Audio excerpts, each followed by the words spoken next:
पड़ती है या वेंटिलेटर की जरूरत पड़ सकती है। तो ये हम पूरे आंकड़े अगर हम देखें तो इससे ये बात साबित होती है कि हमें कोई घबराने वाली जरूरत नहीं है, पैनिक की जरूरत नहीं है। और अगर हम सब के सब अगर ये देखें कि हमारी रिपोर्ट पॉजिटिव आ गई और हम एकदम एडमिट हो जाएं या एकदम ऑक्सीजन शुरू कर दें, तो ये बहुत गलत धारणा है और इससे अननेसेसरी ऑक्सीजन की शॉर्टेज हो जाएगी। इसलिए सबसे पहले तो मैं यही कहना चाहूंगा कि हम ये समझें कि ये माइल्ड बीमारी है, सिर्फ 10 से 15% में सीवियर हो सकती है। दूसरी चीज ये समझना चाहिए कि जो हम बात करते हैं इंजेक्शन की, रेमडेसिविर की, वो इंजेक्शन जो है, अगर हम डब्ल्यूएचओ की ट्रायल की बात करें, सॉलिडारिटी ट्रायल ने, वो एक नेगेटिव स्टडी थी। उस ट्रायल ने ये शो किया कि रेमडेसिविर से ना आपकी जान बचती है, ना आपकी हॉस्पिटल स्टे कम होती है। यूएस की एक स्टडी ने ये शो किया था कि अगर रेमडेसिविर हम मॉडरेट टू सीवियर पेशेंट में, मॉडरेट टू सीवियर, माइल्ड में किसी ने नहीं दिया है, मॉडरेट टू सीवियर में दें तो हॉस्पिटल स्टे कुछ हद तक कम हो जाता है। इसलिए जो स्टेबल पेशेंट्स हैं, जो घर पे हैं, जिनकी ऑक्सीजन सैचुरेशन ठीक है, 94 से अबव है, इन लोगों को रेमडेसिविर की कोई जरूरत नहीं है। और रेमडेसिविर अगर आप लेंगे तो उससे नुकसान ज्यादा हो सकता है, फायदा कम होगा। इसलिए एक बात ये भी मैं कहना चाहूंगा कि रेमडेसिविर कोई मैजिक बुलेट नहीं है, सिर्फ उन पेशेंट्स के लिए दी जाती है जो हॉस्पिटल में एडमिटेड है, जिनको मॉडरेट टू सीवियर डिजीज है और जिनकी ऑक्सीजन सैचुरेशन 93 से कम हो रही हो, जिनके लंग्स में शैडोज आ रहे हो जो हम एक्सरे या सीटी स्कैन से देखते हैं, या ब्लड की रिपोर्ट में ऐसे पैरामीटर्स आ रहे हो जो ये सजेस्ट करें कि वो मॉडरेट या सीवियर डिजीज की तरफ जा रहे हैं। तो ये एक बात समझना बहुत जरूरी है। दूसरी चीज ये है कि कई लोग ये सोचते हैं कि अगर मेरी सैचुरेशन कल 98 थी और आज 97 हो गई तो आस्ता आस्ता मेरी सैचुरेशन गिरने लग रही है और मैं ऑक्सीजन लगाना शुरू कर देता हूं। हमें ये समझना चाहिए कि ऑक्सीजन जो हम देखते हैं ब्लड में, चाहे आपकी सैचुरेशन 94 हो, चाहे 98 हो, चाहे 99 हो, ब्लड में जो ऑक्सीजन है वो लगभग उतनी ही रहती है। क्योंकि जो हम फिजियोलॉजी में बात करते हैं कि एक ऑक्सीजन डिसोसिएशन कर्व, वो आपकी सैचुरेशन जब 90 से ऊपर होती है तो कर्व एकदम फ्लैट होता है। इसका मतलब आप अपनी सैचुरेशन और बढ़ाने से आपके खून में ऑक्सीजन ज्यादा नहीं बढ़ती। इसलिए अगर आपकी सैचुरेशन 95, 94, 97 है, ऑक्सीजन की कोई जरूरत नहीं है। अगर आपको लगे कि सांस की तकलीफ है, चेस्ट में कंस्ट्रिक्शन हो रही है, तो डीप ब्रीदिंग एक्सरसाइज करें, पेट के बल लेट सकते हैं, उससे भी आपकी सैचुरेशन बढ़ जाएगी। लेकिन ये पैनिक करने की कोई जरूरत नहीं है और एकदम ऑक्सीजन लगाने की जरूरत नहीं है। इससे आप ऑक्सीजन की जो सप्लाई है उसको कम करेंगे और जब आपको ऑक्सीजन की जरूरत नहीं है और ऑक्सीजन आप लगाएंगे तो किसी व्यक्ति जिसको ऑक्सीजन की जरूरत है उसको आप ऑक्सीजन डिनाई कर रहे हो और उसके लिए वो लाइफ सेविंग हो सकती है। तो इसलिए मैं ये भी कहना चाहूंगा कि ऑक्सीजन का मिसयूज ना करें, रेमडेसिविर का मिसयूज ना करें, पैनिक ना करें। मेजॉरिटी ऑफ पेशेंट्स जो हैं वो घर पे अपने आप को आइसोलेट करके ठीक हो सकते हैं, हॉस्पिटल आने की जरूरत नहीं है। अगर हम होम आइसोलेशन ठीक से करेंगे, अपने डॉक्टर से संपर्क करके अपने आप को मॉनिटर करेंगे, वार्निंग साइंस की तरफ ध्यान देंगे, तो हॉस्पिटल्स की भीड़ भी कम होगी। जिन लोगों को बेड की जरूरत है उनको बेड मिलेगा और उनकी पूरी तरह से इलाज हो पाएगा। तो यही मैं कहना चाहूंगा कि पैनिक ना करें, ड्रग्स की तरफ ना जाएं, डॉक्टर्स पे विश्वास करें। और स्टीरॉइड्स, रेमडेसिविर और ऑक्सीजन की माइल्ड केसेस में कोई जरूरत नहीं है, उससे ज्यादा नुकसान होता है, इसलिए उसको अवॉइड करें। इस मैसेज के बाद मैं अब डॉक्टर नरेश त्रेहिन को कहूंगा कि वो अपना मैसेज दे, जिससे हम लोगों को आगे कॉन्फिडेंस बिल्ड कर सके। तो जैसे डॉक्टर साहब ने ये मुद्दा उठाया कि कैसा पैनिक फैल रहा है और कैसे अपने आप का संतुलन मेंटेन करना है, आप ये देखेंगे कि पहले जब आरटीपीसीआर पॉजिटिव होता है तो सिम्टम्स मेनली जिससे शुरू होती है या ड्राई कॉफ या लॉस ऑफ स्मेल या फीवर, ये मोस्ट कॉमन सिम्टम्स है जिससे शुरू होता है। आरटीपीसीआर तो कराने से पता लग जाएगा कि है कोविड पॉजिटिव के नहीं। जैसे ही आपका आरटीपीसीआर पॉजिटिव आता है, मेरे एडवाइस ये है कि अपने लोकल डॉक्टर जिससे आपको ऑलरेडी संपर्क है उससे आप कंसल्ट करें। क्योंकि आज सब डॉक्टर्स को जो प्रोटोकॉल, जैसे डॉक्टर गुलेरिया ने भी बताई, वो प्रोटोकॉल सबको पता है और वो उसके हिसाब से आपकी ट्रीटमेंट शुरू करेंगे। तो मेजॉरिटी मतलब 90% से ऊपर ही लोग जो हैं वो घर पे ही ठीक हो जाएंगे, जिनकी दवाइयां उचित टाइम पे उचित दवाई दी जाएगी। ऑक्सीजन का तो आप डॉक्टर साहब ने बताया ऑलरेडी, पर ये बात सोचने की है कि क्या क्या चीजें आप कर सकते हैं। जैसे योगा का जो अलोम विलोम एक्सरसाइज है, वो बहुत ही इफेक्टिव होती है हमारे लंग्स को एक्सपैंड करने में। और क्योंकि आप जब लंबा सांस लेके रोकते हो तो ऑक्सीजन की एक्सचेंज भी ज्यादा होती है ब्लड के साथ। तो आप देखेंगे कि अपनी लंग्स की हेल्थ को ठीक रखना है, और अगर जो टेंडेंसी कोई हो तो वो जो प्रोन पोजीशन में बताया वो होना जरूरी है। अगर जो इससे आपके घर में आइसोलेशन की फैसिलिटीज ठीक नहीं है तो हम सब हॉस्पिटल्स ने एक क्वारंटीन फैसिलिटी अपने हॉस्पिटल के पास ही ले ली है। जैसे हमने रेड फॉक्स लिया है। हम पेशेंट्स को जिनको कुछ एंजाइटी है या जिनके पास घर में सुविधाएं नहीं है, हम रेड फॉक्स में उनको भेज देते हैं। वहां पे हमारे डॉक्टर और नर्सेज उन पे मॉनिटर रखते हैं। अगर जो वहां से किसी को तकलीफ होती है कि बात बढ़ गई, जो 5% की बात कर रहे हैं हम, उनको फिर हॉस्पिटल में लिया जाता है। तो ये रूट भी बहुत सिक्योर लगता है लोगों को। तो इसीलिए घर सबसे ज्यादा, अगर जो मॉनिटरिंग हो रही है, डॉक्टर आपको सेटिस्फैक्टरी अगर जो आपको मॉनिटर कर रहा है तो वो सबसे अच्छा है। उसके बाद मैंने बताया इंटरमीडिएट एंड हॉस्पिटल तभी जाना है जब इंट्रावीनस ड्रग्स की जरूरत हो, या नॉर्मल ऑक्सीजन जो 2-4 लीटर दे रहे हैं हम, उसके बावजूद भी ऑक्सीजनेशन बहुत गिर रही है। सो ये तो एक बात होगी। दूसरी बात ये है कि आप लोगों को सबको अपना प्रोटेक्शन करना है सबसे पहले, डिजीज से पहले। वो जो तीनों गुर बोल रहे हैं हम कि बार बार जो मास्किंग, डिस्टेंसिंग और हैंड हाइजीन की बात करते हैं, उसको आप डबल अप करिए। मतलब ये कि अगर जो आप घर से बाहर जा रहे हैं कहीं क्राउडेड प्लेस में, तो डबल मास्क यूज करें। N95 है तो N95, और एक वो जो उसके ऊपर एक सर्जिकल मास्क। अगर जो नहीं है, कॉटन मास्क भी यूज करते हैं तो 2 करें एक, और उसका ऐसे टाई करें कि वो सील बन जाए आपकी फेस के ऊपर। तो इससे जो ब्रीदिंग हो आपके नोज और लंग्स में जो हवा जा रही है उसमें वायरस ना जाए। सो ये तो हो गई प्रिवेंटिव। और मेरे को ये ख्याल है कि आज के दिन हमारी जो लड़ाई है संक्रमण में, ये सबसे पहला जो सिपाही है वो पब्लिक है हिंदुस्तान की। क्राउडेड प्लेसेस से दूर रहे, कोई जरूरत नहीं है बड़ी शादियां या पार्टीज करने की। जो क्राउड इवेंट्स हैं उनसे दूर रहे और अपनी पूरी हिफाजत करें by masking and all that. अब लोग पूछते हैं कि हम घर से बाहर जो जाना पड़ता है, जो काम करने वाले हैं युवा, उनको जब वो घर आते हैं वापस, पहले तो अपना मास्क को साइड में रखें, अपने कपड़े चेंज करें, फिर फैमिली से मिले, क्योंकि you do not want to infect your अपने पेरेंट्स को, अपने बच्चों को, अपनी फैमिली को।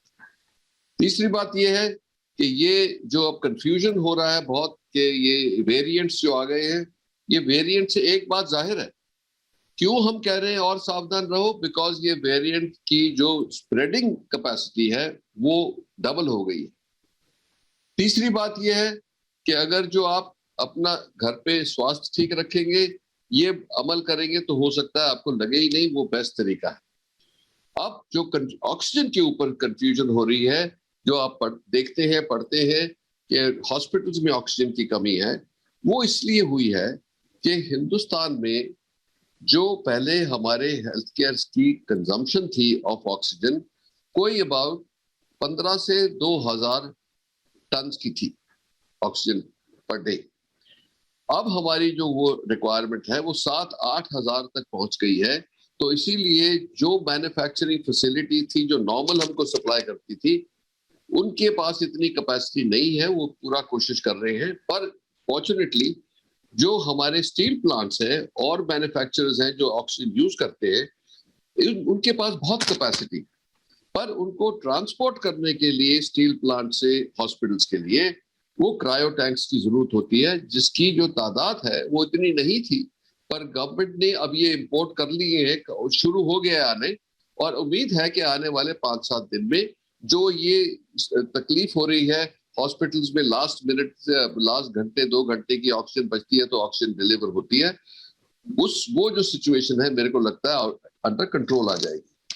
पर ये हमारे को सबको मिलकर लड़ना है और निश्चिंत रहे कि इससे जीत होगी।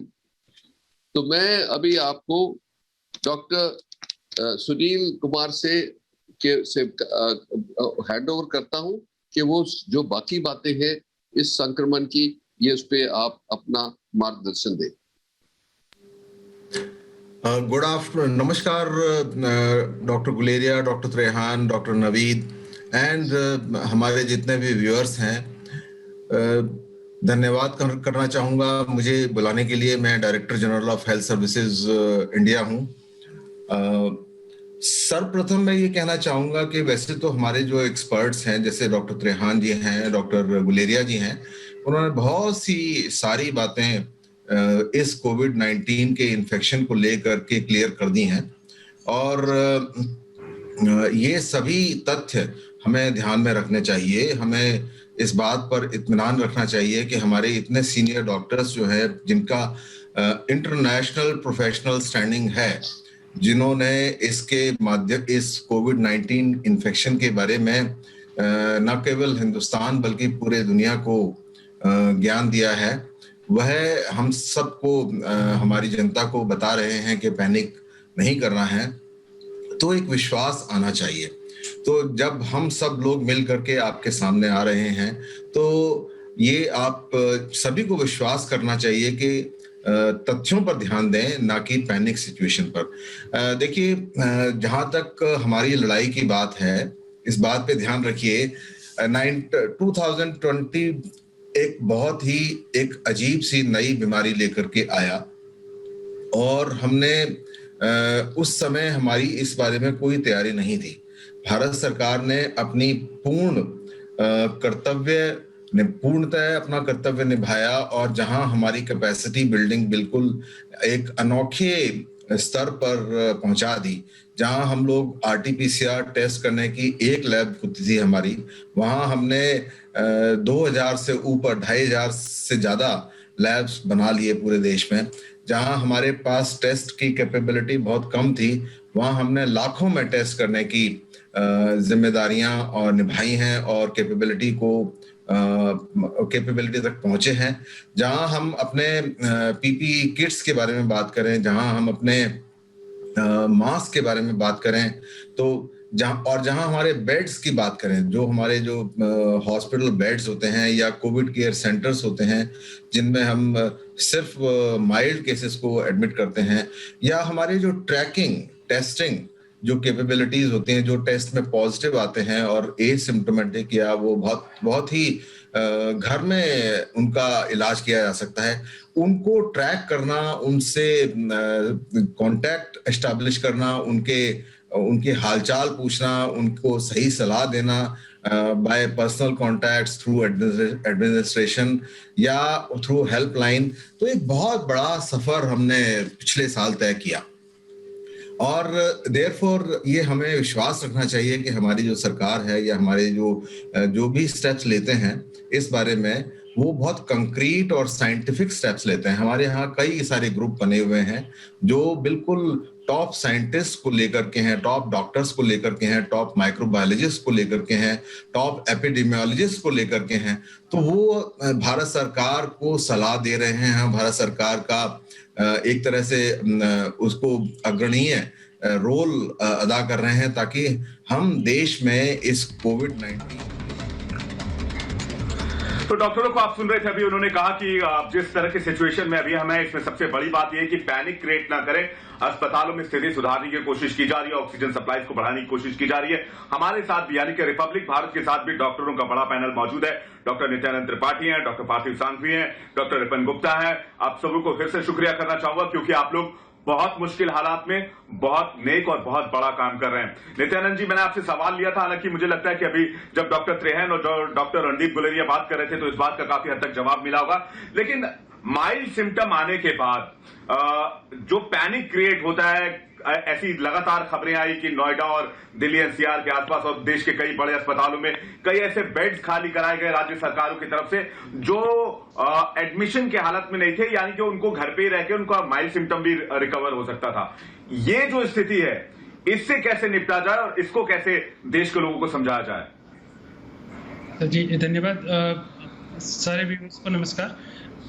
मेरा कहना ये है कि बेसिकली ये पैनिक सिचुएशन हो गई थी जिसमें कि जो पेशेंट्स घर पे भी मैनेज हो सकते थे। जिन लोगों को माइल्ड इन्फेक्शन था, जिनको शुरू में फर्स्ट वेव में भी हम लोगों ने देखा था कि ऑलमोस्ट 90% लोग घर पे ही मैनेज हो सकते हैं, या सभी के सभी रिकवर कर गए।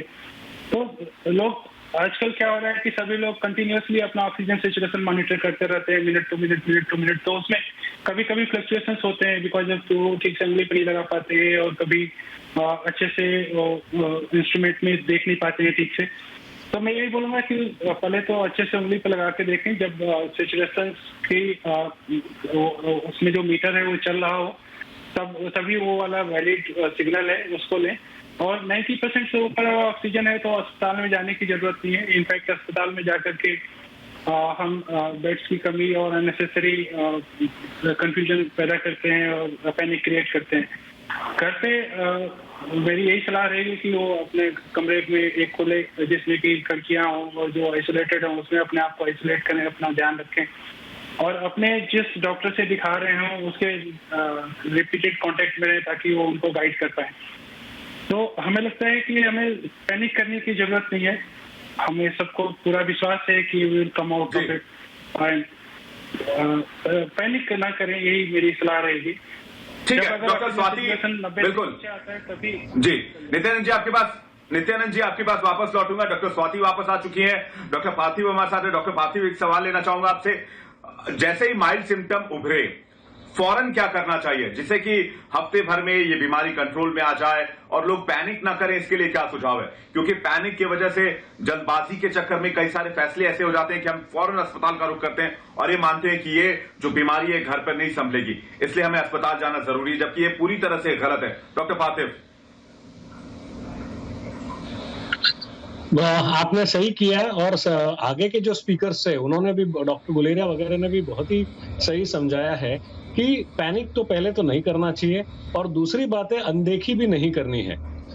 जैसे माइल्ड सिम्टम्स आते हैं, जैसे सर्दी बुखार हो, सरदर्द हो, या हल्का सा बुखार हो, बुखार एक बार भी आ गया है अगर आपको, यानी कि टेम्परेचर जो है वो 99 डिग्री फ़ारेनहाइट से अगर ऊपर गया है ऑन एनी ओकेजन, तो इसको नजरअंदाज ना करते हुए आरटीपीसीआर टेस्ट करना जरूरी है।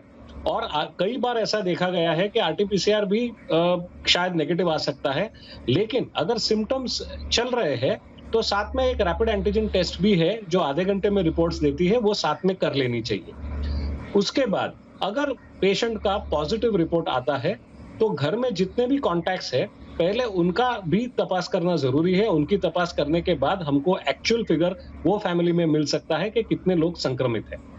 दूसरा, उसके बाद मोस्ट ऑफ द केसेस, जैसे आगे के स्पीकर्स ने बताया, 80 से 90% लोगों को हम होम क्वारंटाइन या फिर घर पे ट्रीटमेंट कर सकते हैं।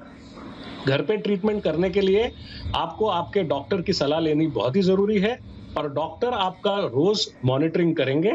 मॉनिटरिंग पल्स ऑक्सीमेट्री से होता है, और साथ में जो अगर किसी पेशेंट को ब्रीदिंग में तकलीफ होती है तो उस टाइम पे एक 6 मिनट ब्रेथ टेस्ट करके भी है कि 6 मिनट चल के भी उनका सैचुरेशन लिया जाता है।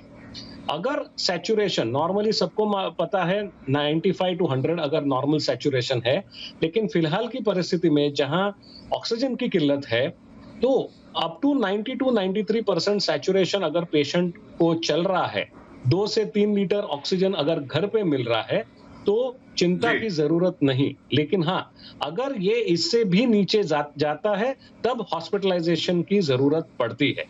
तो आज के स्टैंडर्ड्स में, क्योंकि अभी बेड्स की किल्लत है, ऑक्सीजन के प्रॉब्लम्स है, और हमने देखा है कि पेशेंट्स 90 to 93 पे भी स्टेबल रहते हैं, क्यों, बट उनकी जो दवाई है वो चालू रहनी चाहिए।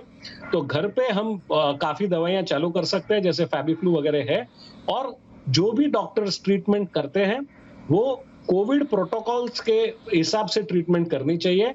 और आज की तारीख में हमारे पास एम्स और आईसीएमआर के अच्छे प्रोटोकॉल्स आते हैं, टास्क फोर्स से अच्छे प्रोटोकॉल्स आते हैं, तो इसके बिना पे ही हम ट्रीटमेंट करने चाहिए।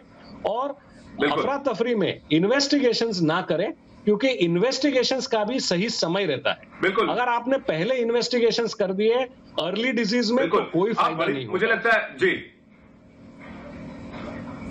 जी, मुझे लगता है आप बहुत बड़ी बात कह रहे हैं कि एक तो पैनिक ना करें और दूसरा ये कि 90% केस घर में ही ठीक किए जा सकते हैं। अगर आप कोविड सिम्टम्स आने के बाद या फिर आपका कोविड टेस्ट पॉजिटिव आया है तो घर में जो बातें आपके डॉक्टर के द्वारा बताई गई आप उनको फॉलो करें, मेडिसिन लें, तो 90% तक मामले ठीक हो जाते हैं। डॉक्टर रिपन गुप्ता हमारे साथ, एक सवाल उनसे भी ले लेते हैं। डॉक्टर रिपन, रेमडेसिविर को लेकर एक बहुत केओस क्रिएट हुआ इस देश में। जितना ऑक्सीजन को लेकर हुआ, बेड्स को लेकर हुआ, बाकी चीजों को लेकर हुआ, रेमडेसिविर को लेकर भी हुआ। 50 हजार रुपए तक में एक डोज रेमडेसिविर की कालाबाजारी अभी भी की जा रही है। क्या है ये दवाई और इस दवाई की जरूरत कब पड़ती है, ये एक बार दर्शकों को बताएं, क्योंकि कई बार पैनिक में भी रेमडेसिविर ढूंढने के चक्कर में लोग निकल जाते हैं जबकि उसकी जरूरत भी नहीं होती। जैसे पहले भी स्पीकर्स ने बताया है कि माइल्ड जो कोविड है उसके लिए हमें इस दवाई की कोई ज़रूरत नहीं है।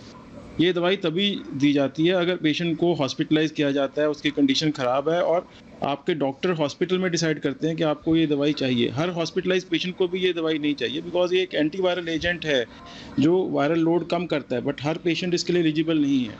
तो it is not a treatment for every patient of Covid. Mild to moderate Covid के लिए इसकी ज़रूरत नहीं होगी। जब पेशेंट एडमिट होगा, हॉस्पिटल में होगा, डॉक्टर डिसाइड करेगा कि इसको ज़रूरत है, तब रेमडेसिविर दिया जाता है। और आई थिंक इसको एक बहुत मैजिक बुलेट माना जाता है। डॉक्टर गुलेरिया ने बड़ा इंपॉर्टेंटली बोला कि इस दवाई का is not that treatment for Covid, it is just to make the symptoms less, थोड़ा सा उसका कोर्स चेंज करने के लिए यूज़ की जाती है सिकर पेशेंट्स में।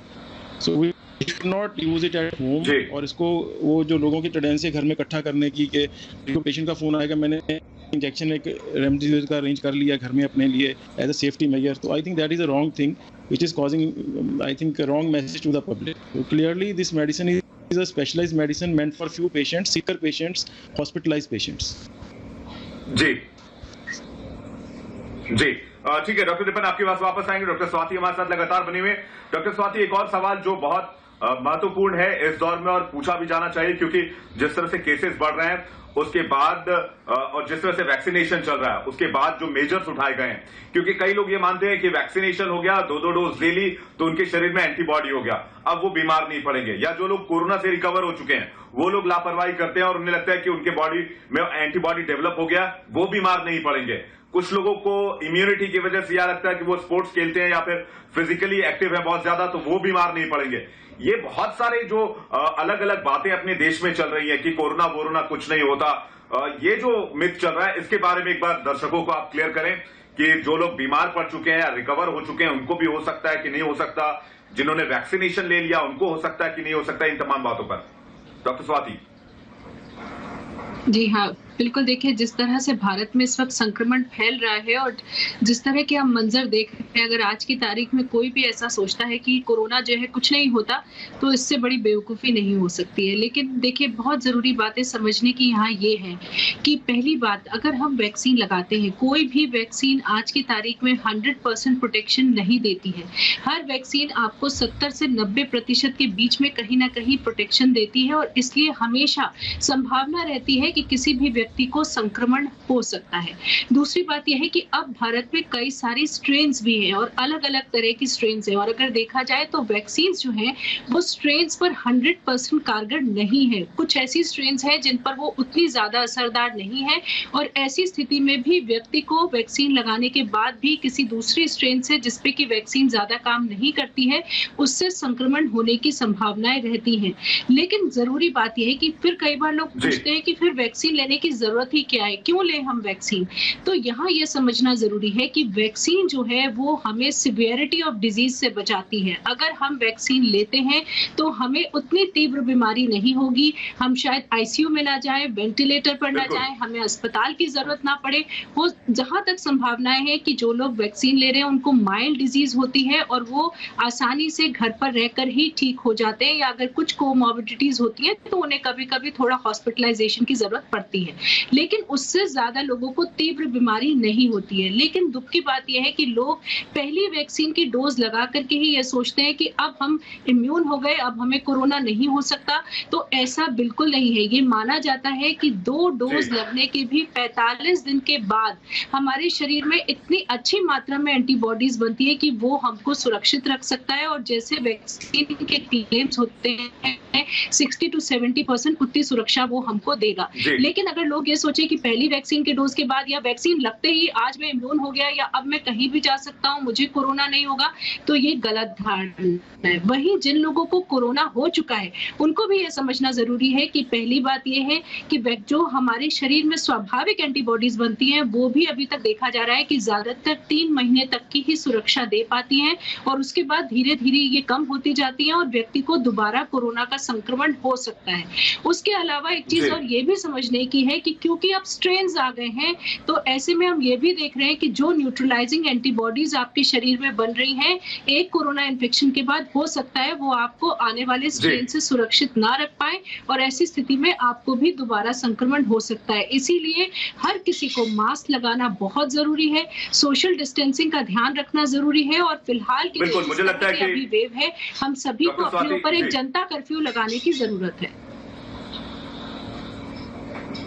जी, अनुशासित रहना, जैसे कि प्रधानमंत्री लगातार कहते हैं कि खुद में अनुशासन बनाना और अपने आसपास वो अनुशासन क्रिएट करना, वो एनवायरनमेंट बनाना बहुत जरूरी है। मुझे लगता है बहुत आसान शब्दों में आपने पूरे देश को समझाया कि इस वक्त क्या करने की जरूरत है और गलतफहमियां कहां फैल रही हैं। डॉक्टर नित्यानंद हमारे साथ है। डॉक्टर नित्यानंद, एक सवाल जो मैंने आपसे शुरू में पूछा था, मुझे लगता है वो जवाब आ नहीं पाया था।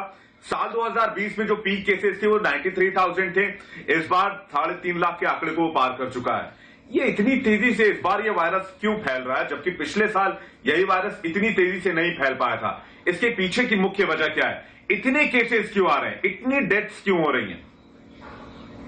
बेसिकली अगर हम ये बोले कि पिछले बार हम लोगों ने काफी सावधानी बरती थी क्योंकि नया डिजीज था, इसलिए सब लोग सावधान थे। जैसे जैसे कोरोना बढ़ा सभी लोग सावधानियां बरती, सोशल डिस्टेंसिंग, मास्क लगाना, एक जगह इकट्ठा नहीं होना, एक तरीके से पूरे नेशन पे हम सबने मिलकर इसकी लड़ाई लड़ी और सबने साथ दिया।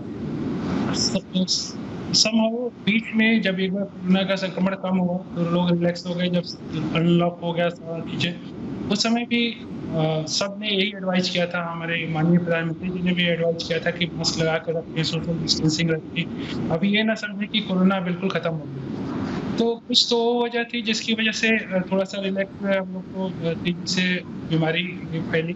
और दूसरा, जैसे दुनिया के दूसरे देशों में भी हम लोगों ने देखा है कि पहला छोटा रहा, दूसरा पीक पहले वाले पीक से कई गुना बड़ा था। तो ये बीमारी जब सेकेंड वेव में आती है तो हर जगह सेकेंड पीक ऑलमोस्ट बढ़ा ही रहा है। तो हमें इस बार पहले से ज़्यादा और सावधान होने की जरूरत है। अपने सावधान रहें, मास्क लगाएं और डबल मास्क लगाएं, जैसा कि मैंने डॉक्टर गुलेरिया और डॉक्टर ध्यान बता गए। और सोशल डिस्टेंसिंग मेंटेन करें, पैनिक ना करें। आप अपने बगल में जो लोग नहीं समझ पाते हैं उनको मैसेज दे सकते हैं, उनको समझा सकते हैं, अपनी सोसाइटी में साफ सफाई रख सकते हैं, हाथ धोने का रिपीटेड लगातार हाथ धोने का प्रोटोकॉल फॉलो कर सकते हैं। तो ये सब फॉलो करके हम इस बीमारी के प्रभाव को कम कर सकते हैं, क्योंकि इस बार बीमारी 3-3.5 लाख पहुंच गई। तो अगर 10% लोग भी पहले सीरियस तो वो 10% काफी बड़ा नंबर होगा। तो हमें उससे ज्यादा सावधान रहना है। बेसिकली इस बीमारी से ये है कि इससे सावधानी ज्यादा जरूरी है बजाय बीमारी पर ट्रीटमेंट कराने। तो मैं यही बोलूंगा कि ये इसलिए हुआ क्योंकि हम बीच में थोड़े से बीमार पड़ गए और इसका नेचुरल हिस्ट्री है कि सेकेंड पीक से काफी बड़ा होता है। इस बार ज्यादा सावधान।